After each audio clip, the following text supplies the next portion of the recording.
Aqui. Olá, Andréia, tudo bem?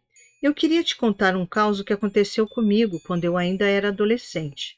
Só para evitar qualquer problema, mudei os nomes das pessoas envolvidas, tá? Isso aconteceu nos anos 90, quando meus pais compraram uma casinha antiga num bairro afastado aqui da cidade de Cuiabá. Era o que a gente podia pagar na época, sabe, Andréia? Aquela casa que já vem com cheiro de coisa velha, com piso rangendo e parede úmida, pois era bem assim. Eu me lembro que no dia da mudança, minha mãe ficou feliz da vida. Ela dizia que, apesar de ser antiga, a casa tinha um bom espírito, que ali a gente ia recomeçar. Mas olha, não demorou nem uma semana para a gente perceber que tinha algo de muito errado naquele lugar. Nós éramos uma família muito católica. Vivíamos na igreja ajudando nas quermesses, nos mutirões. Rezar era parte da rotina. E talvez por isso eu sempre achei que Deus nos protegeria de qualquer mal. Só que já na primeira semana começaram os barulhos. Primeiro era um som leve, como se alguém andasse sobre o forro. Mas não era de rato, sabe, Andréia? Não era aquele corre-corre leve de bichinhos. Não. Era passo de gente pesado, arrastado, indo de um lado para o outro, bem em cima dos nossos quartos. A gente chegou a chamar um pedreiro, achando que poderia ser algum problema na estrutura. Mas ele subiu lá, olhou tudo e disse que não tinha como ninguém andar ali em cima. O espaço era estreito demais, mal dava para engatinhar. Mesmo assim, toda noite, por volta das 3 da manhã, os passos voltavam, sempre com o mesmo ritmo, indo e voltando. O corredor. Durante o dia ele parecia normal, mas bastava escurecer para o ar ali ficar gelado, de um jeito que não fazia sentido.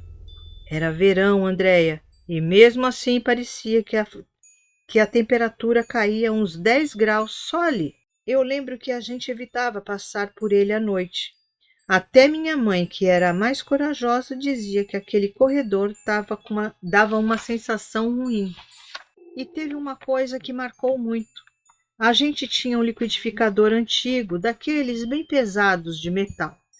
Funcionava direitinho e sempre que usava, minha mãe desligava da tomada. Só que nas vezes em que ela esquecia, sempre às 3 em ponto da manhã ele ligava sozinho. Andréia, o barulho era alto, rasgando o silêncio da madrugada. Quando meu pai corria para a cozinha, o liquidificador estava lá, funcionando, a lâmina girando, a tampa tremendo. Ninguém conseguia explicar aquilo. Andréia, como eu te disse, nós éramos uma família muito católica. A casa inteira tinha imagem de santos, crucifixo e quadros de Nossa Senhora. A minha mãe dizia que aquilo trazia paz para o lar. Mas um dia as coisas começaram a mudar. Primeiro foi uma pequena imagem de São José que caiu da estante. A gente achou que poderia ter sido o vento ou talvez o gato, mas o barulho foi forte demais. E o jeito como ele caiu. Parecia que alguém tinha empurrado. Depois foi uma imagem de Santo Antônio, que estava em cima do criado mudo do quarto dos meus pais.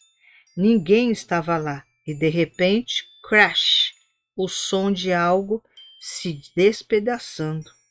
A cada semana um novo santo caía e se partia em pedaços, até que numa noite o quadro de Nossa Senhora Aparecida, que ficava pendurado na parede da sala, bem central, caiu do nada. Foi quase meia-noite. O barulho foi tão alto que todos saímos correndo dos quartos. O quadro estava no chão, o vidro estilhaçado, e o mais estranho, o prego ainda estava firme na parede. Andréia, aquilo abalou a gente. Minha mãe começou a chorar, dizendo que aquilo era um sinal de que algo ruim estava dentro da nossa casa. Meu pai, que sempre foi muito irracional, ficou branco. Sempre racional, ficou branco. E foi aí que eles decidiram procurar o Padre Gilson, o nosso pároco. É o nome fictício, tá? Ele veio numa tarde de domingo, benzeu a casa toda, rezou conosco e antes de ir embora, olhou para minha mãe e disse bem sério: Dona Irene, aqui tem alguma coisa que não está em paz. Na semana seguinte ele voltou e dessa vez trouxe outro padre, o Padre Rildo, de uma paróquia distante. Disseram que ele tinha experiência em casos de manifestações sobrenaturais. Eles trouxeram uma água benta, velas e incenso e começaram uma sequência de orações e cânticos em cada cômodo. Eu me lembro como se fosse hoje. Quando chegaram no corredor gelado, o ar ficou pesado. A chama das velas começou a se mover sozinha, como se tivesse um vento ali. Mas as janelas estavam todas fechadas. E, de repente, a casa tremeu. Foi um estrondo, Andréia. As paredes vibraram, as lâmpadas balançaram, os quadros tilitaram nas paredes e pensei que fosse um terremoto. Mas a rua estava quieta, nenhum carro passando, nenhum caminhão, nada. O Padre Rildo parou de rezar por um instante, levantou a cruz e disse em voz firme: Em nome do Senhor, vá embora deste lugar. E ele ficou ali quase 1 hora rezando e repetindo sempre algo para algo ir embora dali. Depois de quase 2 horas, a casa ficou em silêncio absoluto. O ar parecia mais leve, como se o peso que havia ali tivesse se dissipado. Nas semanas seguintes, os barulhos cessaram. As imagens pararam de cair e o corredor nunca mais ficou gelado. Minha mãe sempre dizia que os padres expulsaram algo que não era bom, mas eles nunca contaram o que encontraram ali. Só disseram uma coisa antes de ir embora: Dona Irene, o que estava aqui não era coisa boa. E eu nunca mais esqueci o olhar sério deles quando disseram isso. Nunca mais. Barbaridade, hein? Uau, hein? Ainda bem que chamaram as pessoas certas, né, gente? Né? 1 semana que eles já estavam ali, o negócio começou a se manifestar. Começou a se manifestar ali, bem assombradinha a casa, mas graças a Deus eles chamaram ali os padres que puderam ajudar eles, né? Ainda bem. É claro, essas coisas não gosta de santo, de nada que venha do lado da luz, né?